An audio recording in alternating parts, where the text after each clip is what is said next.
안녕하세요. 뻔뻔한 복덕방입니다. 구독과 좋아요, 알림 설정, 회원가입 부탁드리겠습니다. 카드사 연체액이 2조 원에 달하고 있습니다. 전년 동기 비교 53% 정도 늘어나는 수치죠. 이건 2014년 이후에 최대 규모인데 연체율이 이렇게 극에 달하고 있는 건 특히 카드론 누적액이 이렇게 폭증하고 있다는 얘기인데요. 대출 창구 자체가 계속해서 범위를 좁혀오면서 우회할 수밖에 없는, 그러니까 꼭 대출을 받아야 하는 사람들이 카드론 끌고서 현금을 동원할 수밖에 없는 상황에 내몰리고 있는 거고, 이거 그냥 그대로 바로바로 연체라는 빨간불이 뜨게 되는 거죠. 왜? 갚을 능력이 돼서 돈을 빌리는 게 아니라 그냥 지금을 모면하기 위해서 돈을 빌리는 건데, 이게 더 아찔한 거죠. 그러니까 카드론을 통해서 현금을 동원하는 사람들 절반이 그냥 그렇게 카드를 긁는 순간 빚 규모가 빵빵 터지게 되는 거고, 연체율을 그냥 바로 심지에 불이 붙는 것처럼 2조 원 가까이 되는 폭탄 같은 규모의 연체율을 향해서 심지가 계속해서 타고 있는 것이라 말할 수 있겠습니다. 그만큼 개인 연체율이 이렇게까지 증가한다는 것은 2014년 이후 최대 규모라 하니까 실질 소득에 대한 자신감도 훅 떨어져 있고, 일단 경제 자체가 톱니바퀴라는 아구가 잘 맞게 돌아가지 않잖아요. 한은이 공개한 올해 2024년도 경제 성장률과 물가 성장률, 이거 되게 쎄한 느낌이 드는 건, 성장률은 작년 12월에 1.4%를 찍었는데 올해는 2.1% 정도로 잡았다는 거죠. 그렇게 눈에 띄는 성장세가 보이지 않았다는 얘기입니다.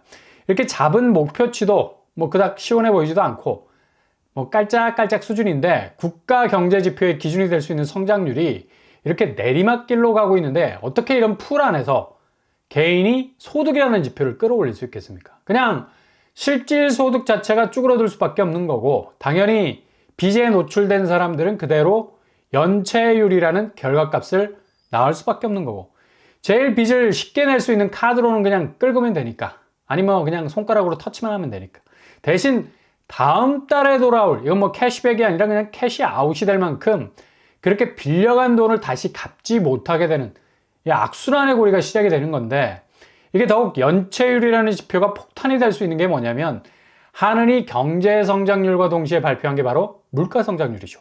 2.6% 정도 오를 것으로 전망을 하고 있죠. 물가가 지금 장난이 아닙니다. 체감될 수 있는 수치가 거의 무슨 물이 가득한 수조 안에서 얼굴만 살짝 내민 것 같은 느낌도 들고요. 입까지 차오른 것 같아요. 오르는 물가에 빠져 죽을 것 같은 극심한 체감도.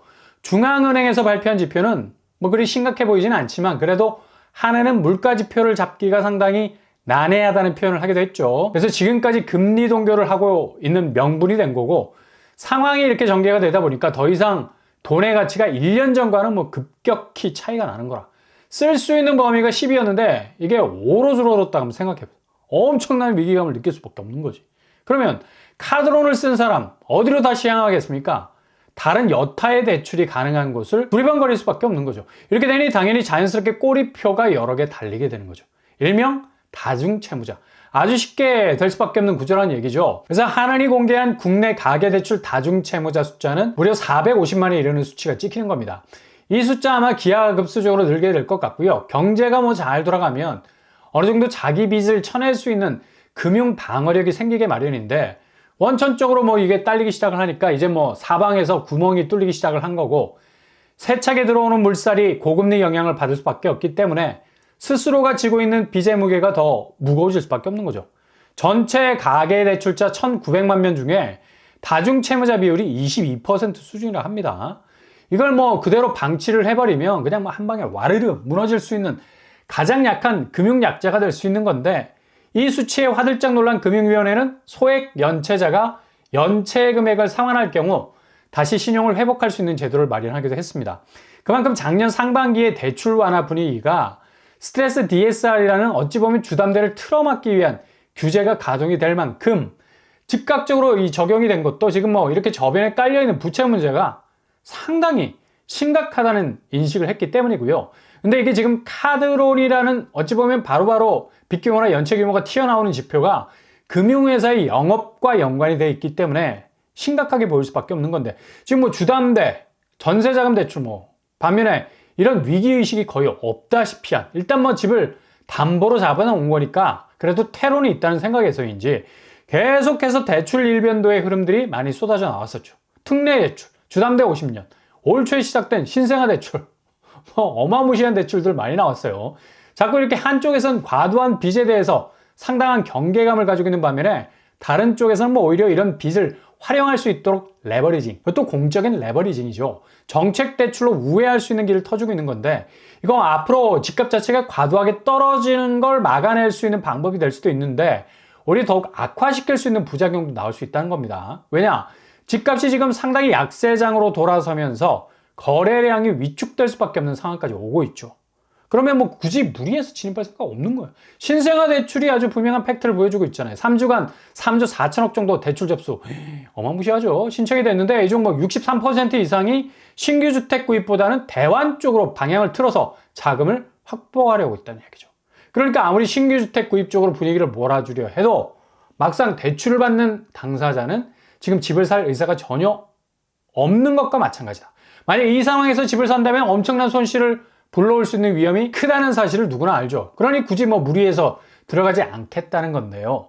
그만큼 거래를 받쳐주는 기대 심리가 완전히 꺼져 있는 상태입니다. 그러니 대출받아서 집을 사라는 상품조차도 그걸 쪼개서 신규 쪽으로 가지 않고 대환 쪽으로 매달릴 수밖에 없는 건데, 이렇게 되면 자연 집값은 안전망을 걸어둘 수 있는 곳이 없어집니다. 그대로 수직 하락할 수밖에 없는 상황이라 볼 수 있죠.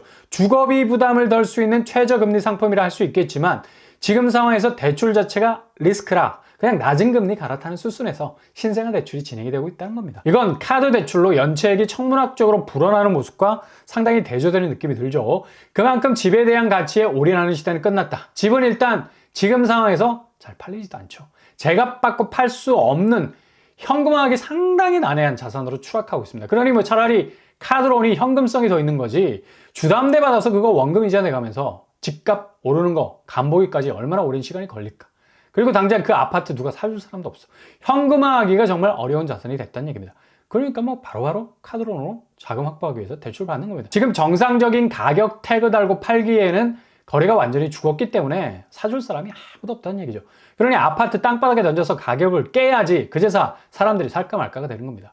오늘자 서울 아파트 거래량 초반에는 뭐 엄청난 속도가 붙었었는데 이제 뭐 그냥 엔진이 다 타버렸습니다. 그냥 제자리에 며칠째 멈춰서 있죠. 2454건.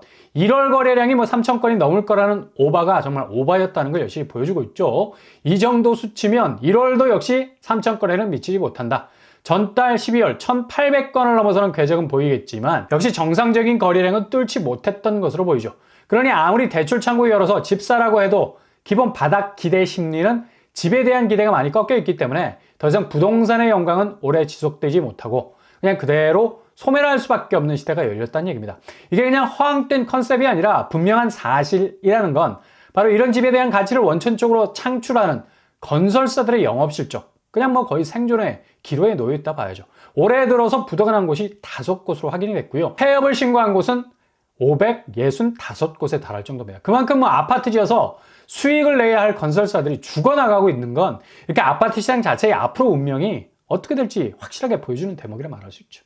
대부분 날림 소형 건설사 아니고 중견 건설사도 포함이 되어 있는 게 우려스러운 부분이죠. 지역 내 뭐 우량 기업으로 지목을 받았던 곳들이 줄줄이 자금난 피하지 못하고 도산하고 있다는 사실. 이게 바로 부동산 PF의 현주소입니다. 그러니 누가 언제 터질지 모르는 부동산 자금난 지뢰밭 같은 곳으로 뛰어들려 하겠습니까? 당장의 제품을 찍어내는 공장 같은 건설사 휘청거리고 있는데 매수자들 중에 신축을 원하는 사람들이 엄청난 실익, 그러니까 뭐 어제 100만 명 접수를 한 메이플자이 같은 거 빼놓고는 뭐 눈에 들어올 수가 없는 거죠.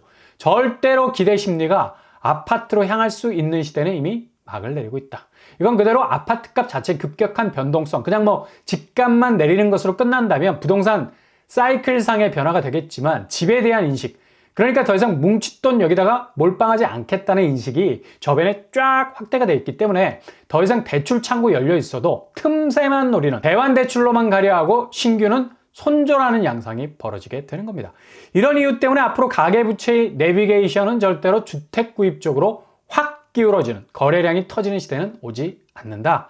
전세가 월세로 증폭이 되듯이 만약 신규 주택 구입을 하려면 올해 4월을 기점으로 다시 엄청난 하락폭을 찍을 구축 들여다보든지 아니면 신축 쪽에서 토지 임대부 혹은 나누면 같은 브릿지 개념의 주거 형태로 접근을 해서 시간을 벌고 다음 단계를 준비하려는 움직임 쪽으로 가게 될 겁니다. 그러니 대출이 늘어난다 해서 거래가 늘 거라는 올드한 공식은 깨지고 도리어 그 대출을 가장 현실적으로 접근 가능한 쪽으로 목표 설정이라는 리셋을 다시 하는 쪽으로 진행이 될 거기 때문에 지금 상황에서는 주택 매입을 전공법으로 가는 그런 선택지 도서는 오히려 불리해질 수 있는 부동산 시장이 될 수 있겠네요.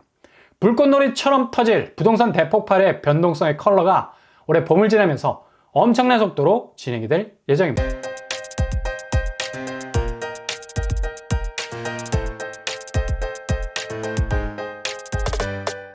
오늘의 부동산 캐릭터처 가계부채 현황만 봐도 400만 이상의 개인 파산자, 잠재적인 위기 지표일 수도 있겠지만 지금 시장에서의 자금이 현금화하기 어려운 부동산 쪽을 서서히 손절한다는 액션으로도 볼 수 있어요.